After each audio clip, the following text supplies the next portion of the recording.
Underneath these empty roads, beneath what was once a thriving town, a fire still burns. Not for hours, not for days, but for more than 6 decades. It wasn't war or bombs that destroyed this place. This town was devoured from below. Sometimes the loudest disasters happen in silence, a slow burn beneath our feet. Welcome to Centralia, Pennsylvania, America's ghost town on fire. Once a proud coal mining borough, Centralia was home to thousands, families, miners, shopkeepers.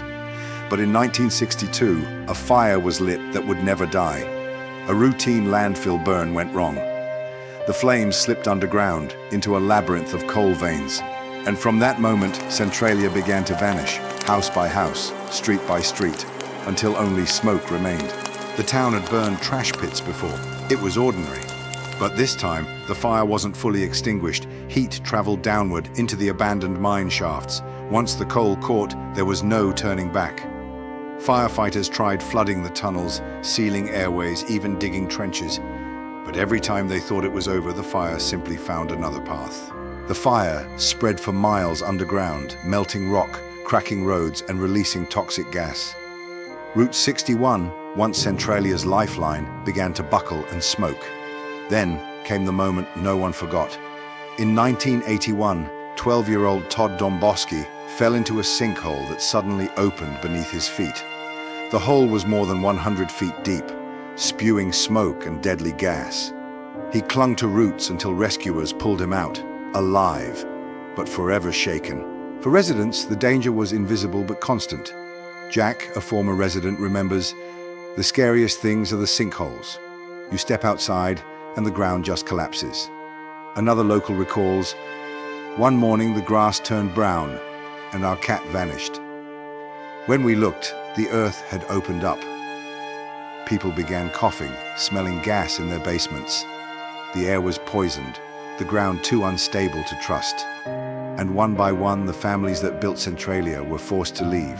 By the 1980s, the US government stepped in. In 1984, Congress approved $42 million to relocate residents. Most accepted the buyouts, but a few refused.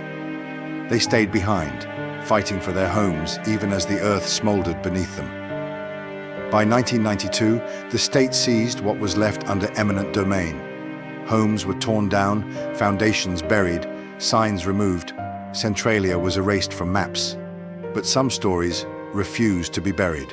And here at the Time Navigator, our mission is to unearth those forgotten stories, the ones time tried to erase.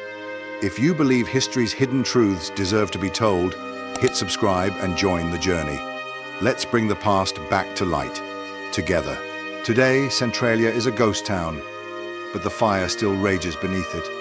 It spans nearly 3,700 acres, burning up to 300 feet deep. Experts say it could burn for another 200 years.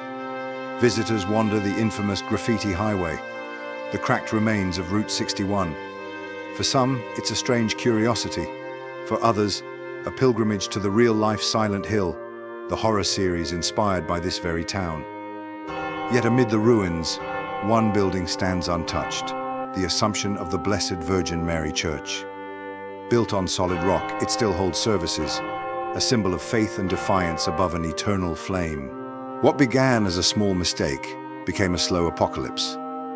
Centralia reminds us that the most dangerous fires are the ones we ignore. The fire beneath Centralia still moves, inch by inch, and so does the warning it carries. Some disasters never end, they just change shape. If this story moved you, hit like, share it with someone who loves uncovering hidden truths, and tell us which forgotten mystery you want next. Until next time, I'm your host from the Time Navigator, where we travel through time to reveal the stories the world forgot.